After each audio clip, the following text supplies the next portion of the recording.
Picture this. You're a gay man living in ancient Rome. You're surrounded by an ultra-masculine society that considers homosexuality a crime against nature. The punishments for being caught are severe, ranging from exile to castration to death. Not exactly a gay-friendly environment, right? But despite the odds, gay men in ancient Rome still found ways to form intimate relationships and create communities.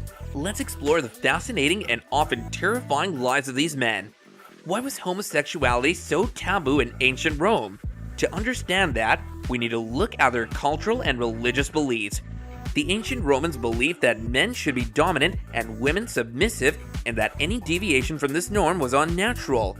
They also followed a strict moral code that valued masculinity and honor above all else. Any behavior that was perceived as effeminate or weak was considered shameful. For this reason, gay men in ancient Rome faced a lot of prejudice and discrimination. They were often ostracized from their families and communities, forced to hide their true selves, and are subjected to violence and abuse. But despite these challenges, many gay men still found ways to form intimate relationships with each other. One of the most common ways gay men in ancient Rome would meet each other was through prostitution.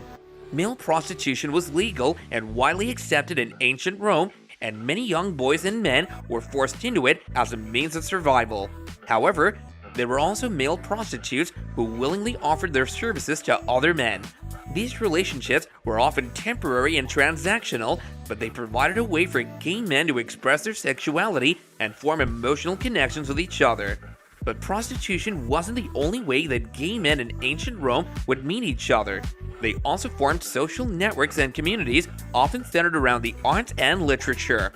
Many gay men in ancient Rome were poets, writers, and artists, and they would often use their talents to express their emotions and desires. These creative circles provided a safe place for gay men to connect with each other and express themselves without fear of persecution. However, even within these communities, there was still a lot of pressure to conform to traditional gender roles. Gay men were expected to be the dominant partner in any relationship, and those who were perceived as too feminine or submissive were often ridiculed and executed. Gay relationships in ancient Rome weren't only among men, but also between men and boys. This practice was called pederasty, and it was accepted in some parts of ancient Rome. Pederasty involved an older man, known as the Erastes, forming a romantic and sexual relationship with a younger boy known as the Eromenos. The relationship was often seen as a form of mentoring, with the older man guiding the younger boy in terms of politics, philosophy, and culture. While pederasty wasn't universally accepted in ancient Rome, it was considered a valid form of relationship in some circles.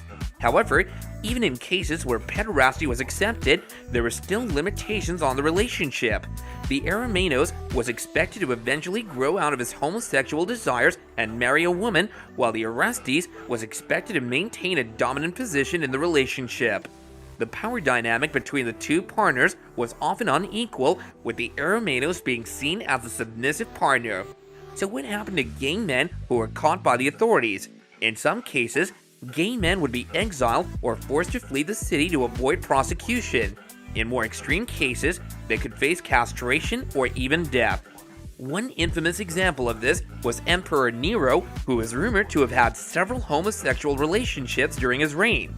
However, when he was accused of marrying a male slave and holding a public wedding ceremony, the Senate declared him an enemy of the state and forced him to commit suicide.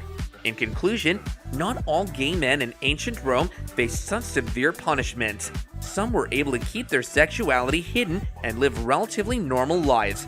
However, this required a lot of caution and discretion. Gay men had to be careful not to show any signs of affection or desire in public, and they often had to rely on secret signals and codes to communicate with each other.